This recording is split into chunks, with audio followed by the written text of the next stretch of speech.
Hey, Dr. Mike here. So if you want to live forever-ish, you have to know what's in and what's not. Stay tuned to find out. You're listening to Live Foreverish, a show dedicated to helping you live just a little longer. Here's your hosts, Dr. Mike and Dr. Crystal Gossard. All right, welcome to Live Forever-ish. This is our in and out. For us, for myself and Dr. Crystal, living forever-ish. It's about some more years. That'd be nice, but good years. Healthy years, health span, improving your health span. Energetic, vibrant, being able to travel. I know. See the world when you finally retire. I know. See, most people retire and they're just tired. They don't know what to do. So living forever-ish for us is encompassing all that. And so we love this show because these are little snippets that are out there in the research about things you can do to help you live forever-ish. And then there's always one thing that we throw in there that you don't want to do or you don't want to have or something like that. Yeah. Right. All right. So let's go to in number one for living forever-ish. This has to do with using omega-3s in long-distance runners. Now, I'm interested in this. Okay. Not because I'm a long-distance runner.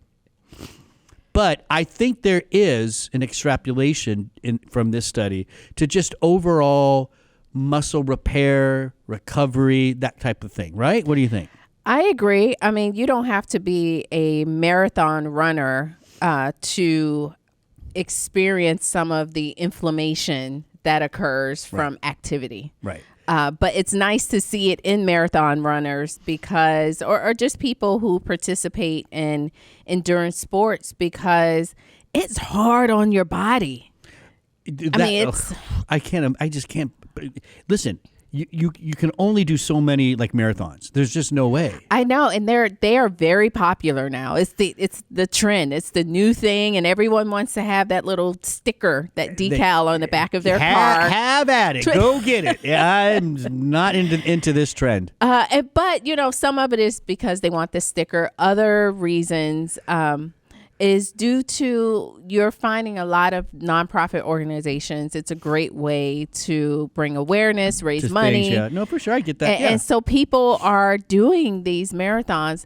But the truth of the matter is they're not really good for your body. I don't think they are. And I think you gotta be careful with some of this. And so this is from the Journal of Human Kinetics 2023. Intake of omega-3 fatty acids by long-distance runners offers protection against increased inflammatory response to exercise-induced injuries. So right there, I think this is great because, as you said, marathon runners. What about those mega runners? The ultra marathons? Ultra marathon. What is wrong with those people? I don't know. I mean, that's and then you throw in the triathlon. I think it's really impressive. The most I've done was a half marathon. Not a half marathon, a 5K. Not even close. Not even close. But yes, even a 5K. If you run the whole thing, you feel it the next day. Right. So this was specifically in long distance runners, but as I said, I think it can be extrapolated to other fitness populations. How's that? I agree. Okay. We do know endurance training is associated with a reduction in red blood cell omega-3 fatty acids, which probably led to the researchers kind of identifying, hey, maybe let's throw in some omega-3s. We know omega-3s help to manage inflammation in the body. It's not going to hurt. Right. So why not, right? Yeah. So that was the purpose of this study. They looked at long distance runners and dosed with 3,000 milligrams of omega-3s or placebo. I love that, Dr. Mike. Often with nutrition research, they're so low. You're just wondering, oh man, you either don't know nutritional, how to add it in. Or you just wonder. They're going more by conventional numbers or whatever. So 3,000 milligrams is pretty good. 3 grams. Yep. 3 so grams is pretty good. Just 3 weeks. And there was a downhill running test prior to and at the end of the 3-week treatment period. And they measured blood cardiac markers, inflammatory mediators or cytokines, omega-3 index. Yeah, I love that. So that's basically a test for your omega levels, right? Yes. A lot of people don't know you can do that. This just made me so happy when I saw that because we're not only seeing one, the omega-3 index, we're seeing if you give someone 3,000 milligrams of omega-3 fatty acids for 3 weeks, do you see an increase in omega-3 levels? It's just an objective measurement versus looking at symptoms only. Yeah, so the objective measurements is listen, it's really the gold standard for making decisions. And in this case, yes, 3,000 milligrams increased omega-3 index. It did. In 3 weeks. Right. That's fast. You also saw HDL levels were higher in those individuals. Triglycerides were lower, which that's sense. Not a surprise. Yeah, makes sense. And that's compared to baseline or before that treatment period. And then post-exercise inflammation mediators were decreased. I mean, this. So how often have we said? Let's back up for a sec. Long distance runner or not, couch potato or not, take omega-3s, please, every day. Yeah. I'm going to say it again, 2 to 4. I know you usually say 4 to 6 or something. 3,000 is great, whatever. Take omegas. Yes. Yeah. I mean, they're just foundational. Living forever-ish critical. Yep. I agree. There you go. That's a drop the mic moment, Yeah. Dr. Mike. Yeah. No, don't drop these mics. They're very expensive. Okay. All right. So let's go on now to the N number 2. Now, I got to tell you, I like this one, mainly because the thing I like to drink, Coffee. Yes, this is about coffee, tea, and frailty, which is listen, this is perfect for living forever-ish ins and outs, right? Frailty. Frail bodies as you get older, you're not going to live forever-ish. Conventional medicine might keep you alive.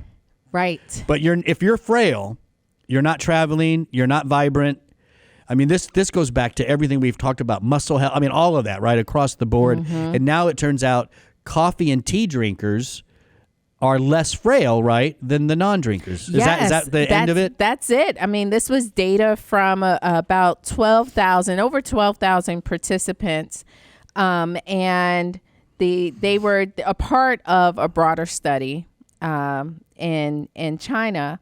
And participants had, at the beginning of the study, what I liked about this, they were about 53 years old at the beginning of the study. Okay. Around 10 years later, they performed more assessments, and then at around 73 years old. So now the 20 years. yes, Yeah. 73 years old during this third follow-up. And of course, they did the food frequency questionnaire. And we've talked about the food frequency questionnaires. Yeah. But that baseline food frequency questionnaire was where they identified the coffee and the tea drinkers and right. how much, how many cups they had. Right. And although food frequency questionnaires are kind of unreliable, what is reliable? I know how many cups of coffee I typically have. It doesn't different. vary. This right. is just, it's when you're asking questions about or looking at how much coffee or tea someone drinks, that's different than questions about how much fat or how much are you getting enough protein or what are your proteins? That's where, because when people do these surveys, one of the reasons they're unreliable is people lie. Because they don't want to sound bad on these surveys. Now, but let's make it clear: we would never draw absolute conclusions from a food survey. Even here we're not these are right. not absolute conclusions. These are simply, to me, they're hypothesis generating. So Very what true. would be great is to take coffee, for instance, and really test that out versus non-coffee drinkers. The challenge with that, Dr. Mike, and look, we're playing devil's advocate here, is the length of the study. That costs a lot of money. If the intervention is coffee and you want to follow right. people and make them drink this coffee for 20 years. I agree. To see if they become frail. It's the problem with longevity research. That's why we rely on worms. That's true. And mice and stuff because they live shorter lives, right? So that's why we have to use that kind of stuff. So you're absolutely right. So but in a perfect world, if we had the money and we had the people, that would be the best way to do it. But we don't. So we rely on these associations. And so ultimately, tea, coffee have bioactive compounds, polyphenols. Obviously, coffee's a little different from teas, and tea can be different from white, green to black, what have you. But listen, it's a great source of antioxidants at the end of the day. And we see it in the study, the results, when they kind of followed up with these individuals. That third follow-up, they looked at energy, hand grip strength, get up and go testing. So, 20 years later, can you get up out of the chair and go? And physical frailty was assessed. And the odds of physical frailty at that third year follow-up were 46% lower for coffee drinkers compared to the odds of frailty in those who drank no coffee. Right. And tea was not quite as good, right? Not quite as still robust. Good, but still good. Still good. And so there was a question here about caffeine versus decaf. And they assume in this group, decaffeinated coffee and tea is not something that's typically consumed. So they assume that these were caffeine. caffeine. Yeah. I again, that's assumptions you have to make with food surveys. And I was about to say, I think that's a safe assumption. I don't know if there's ever a safe assumption, but I think when you look at coffee drinkers across the board, vast majority are caffeine, right? I mean, so I think it's a safe assumption. I think so. I mean, especially with the researchers just saying, if you look at data of what's typically consumed in a population, then you can make that assumption. Okay. All right. So there you go. So drink coffee, drink tea. For me, it's tea. There's always the question, For me, it's tea. You do both. I do both. Yeah. I do. I start with coffee. Have my coffee if you're watching, and I end with tea. Yeah, that's good. I just never really got into tea. I mean, I like it. I just don't know. We used to have a long time ago at Life Extension, years and years ago. We used to have tea time. You told me about this, Dr. Mike. We did. We had tea time. Yeah. Yeah. Just us guys. It was all guys, and we should bring it back. It was fun because we had little crumpets. You were there for the crumpet, not the tea. Tell the truth. All right, let's go on to Living Foreverish. And the third in has to do with something that improves sleep, but also maybe the microbiome now. And that's called 5-HTP, correct? That's what we're going to talk about. That's what we're going to talk about. Yeah. Should we describe what that is? Yeah, the impact. Well, let me read the title of this, because this was the title of the study, right? The impact of 5-hydroxytryptophan supplementation on sleep quality and gut microbiota composition in older adults, a randomized control trial. So 5-hydroxytryptophan, also known as 5-HTP, basically it converts into tryptophan. Serotonin. Well, doesn't it? Well, yes, right. The tryptophan goes to 5-HTP, 5-HTP to serotonin. Yes. Look at that. I forgot, but I remembered quickly. Yeah, and serotonin is, one of the feel-good neurotransmitters, calms you down. Mm-hmm. And there's always this debate on whether or not you should take tryptophan or 5-HTP. Yeah, on one hand, because we've talked about this, if you can remove a step, right, maybe it's best to do that. And there's examples of that, good examples of that. Mm-hmm. But there are some studies that definitely show tryptophan intake does increase serotonin. Yeah, and the logic behind that is because 5-HTP quickly converts to serotonin, but it may convert before it gets that's into the issue. The brain. Yeah, 5-HTP. Because if the whole point is to do this to make serotonin, you want it in your brain. Right. So 5-HTP will convert into this in the systemic circulation. Right. Whereas tryptophan will cross into the brain, right? Then turn into 5-HTP, and you're making all your serotonin. And the serotonin can't cross the blood-brain barrier. Can't come back out. If that 5-HTP is turning into serotonin before it gets into the brain, then you're not getting those effects. And so I always say you have to try out both. And just see what works for you. See what works for you. There are some people that tryptophan it works beautifully. They are able to get a good night's rest, and there are others where 5-HTP it works much better. So this is just a study with 5-HTP. So 15 men, 15 women of average age of 66. The dose was 100 milligrams of 5-HTP per day, or no treatment for 12 weeks. And they were looking at blood serotonin. Now, serotonin connects to melatonin. So they were also looking at urine melatonin. But quite honestly, for me, the interesting thing here was they were looking at gut microbiota as well, right? Yes. And the byproducts of those microbes. Yeah. Again, it seems like the last few shows we've done, we're coming back to the microbiota a lot. Have you noticed that? I have.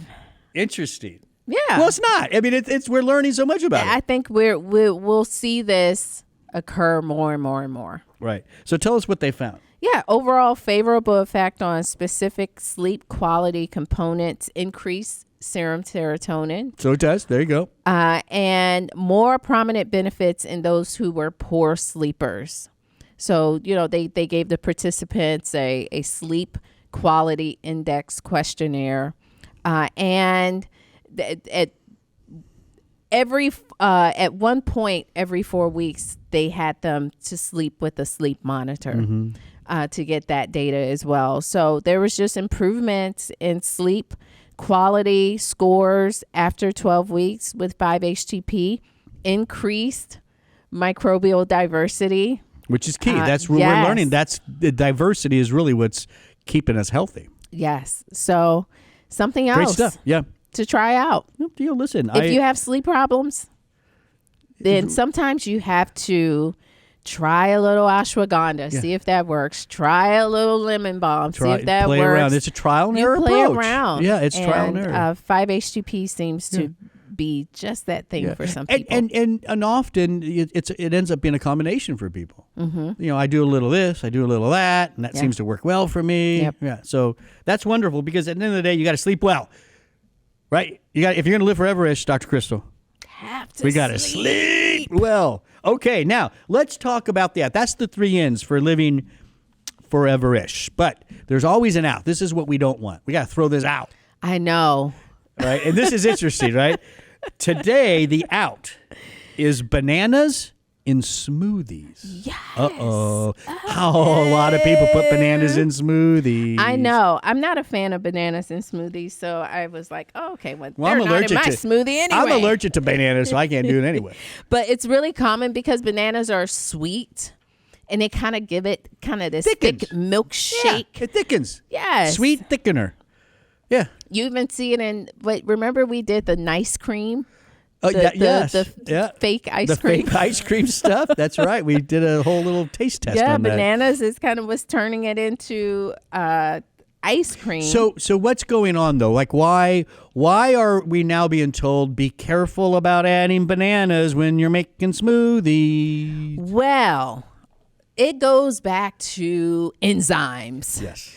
In many fruit and vegetables, there are enzymes that break down different components in that food. There are enzymes that break down antioxidant polyphenols, the good stuff that you want from your fruit and vegetables. And these are normal enzymes that you find in foods. I mean, they're there. It's not something unnatural. Yes, they play a role in the browning of fruit and vegetables and grain products. So it's something natural, but some foods have more of this enzyme in them than others. And turns out bananas are high. Well, we're the highest on a list out of 18 different foods. Bananas had by far the highest activity of this enzyme. But let me ask you. Okay. Let me ask. Because, it's one thing to have this enzyme. It's one thing to have it in high amounts. Mm-hmm. That's all great. But what's the result of that? Does that really mean bananas and smoothies is making that smoothie less healthy? I mean, are we really looking at a significant that is drop? What we're saying. So they did. So let's take a look at this. That's what. Okay, let's look. That's what we're saying is that that when you add bananas to your smoothies, the polyphenol antioxidants are being degraded because the bananas are giving you a large amount of the enzyme that's degrading and breaking down your antioxidants. I see it right here. Did you see this number? Which number are you talking about? 80. Okay, so in a smoothie with a high PPO, like made with bananas, right? Mm-hmm. There was an 84% lowering of the polyphenols than that were obtained after capsule intake. So so are they saying that was a 84% less polyphenols? So let's just start.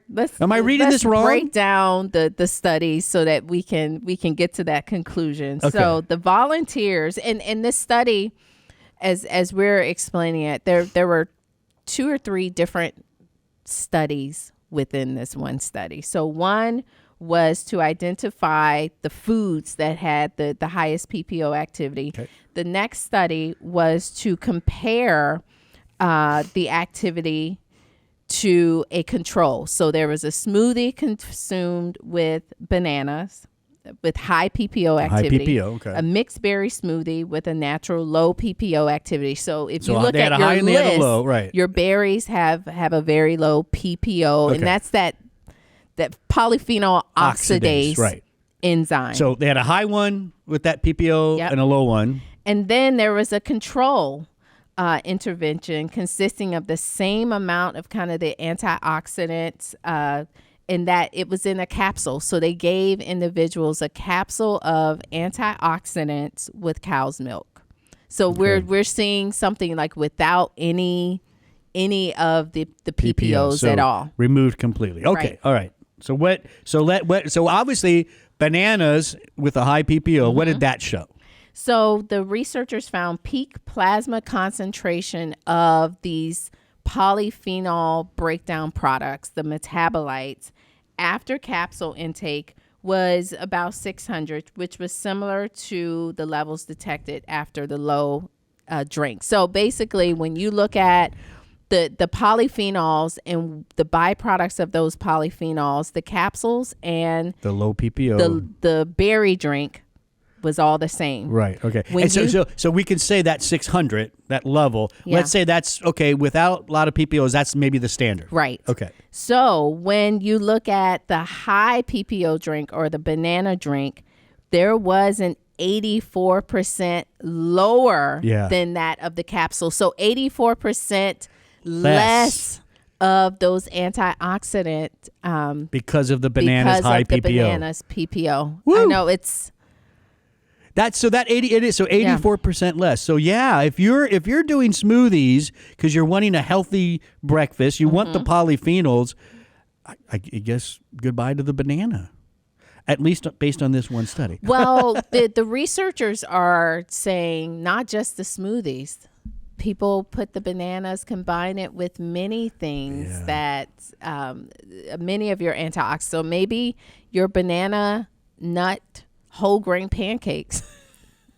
Skip the banana. I mean, in my mind, not to go to the extreme, but I'm going to have my banana by itself at a different time of the day and nowhere near any of my antioxidants. Come on now. That's this what is just I one am doing. It's one little study. That's what I'm doing. Okay. It actually is very fascinating information because we have talked about those PPOs before. These are natural things. And so, in nature, all of this kind of stuff is balanced out, Yeah.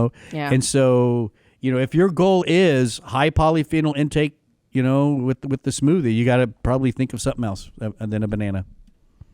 Right? It's pretty simple to me. Pretty straightforward. There you go. Just know beet greens are pretty high as well. Wait, what? Beet greens. Oh, okay. Interesting. They're just a fun fact. But generally speaking, the berries are low and all that. So, Yes. so add a lot of berries.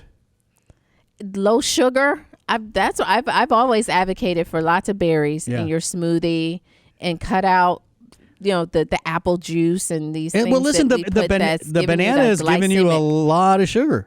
So it's Right. maybe better to get rid of that anyways. Well, there you go. There's 3 ins and 1 out for living forever-ish. Living strong, vibrant. There you go. Practice some of this stuff, Dr. Crystal. I know you do. You know I do. She's always getting on me to practice some of this stuff. Knowledge without application is useless. Oh, there you go. Okay. There you for have that. it. All right. Don't forget, you can go to liveforeverish.com. And when you're there, you can download several other podcasts. When you're there, like, share, and comment, and subscribe so you never miss a show. That's liveforeverish.com. Our sponsor, Life Extension, wants to say thank you. If you go to lifeextension.com, you can shop around. And when you're ready, use the discount code PODCAST for 10% off $50 or more and free shipping and handling. That's at lifeextension.com. Podcast. I'm Dr. Mike. That's Dr. Crystal. Thanks for listening.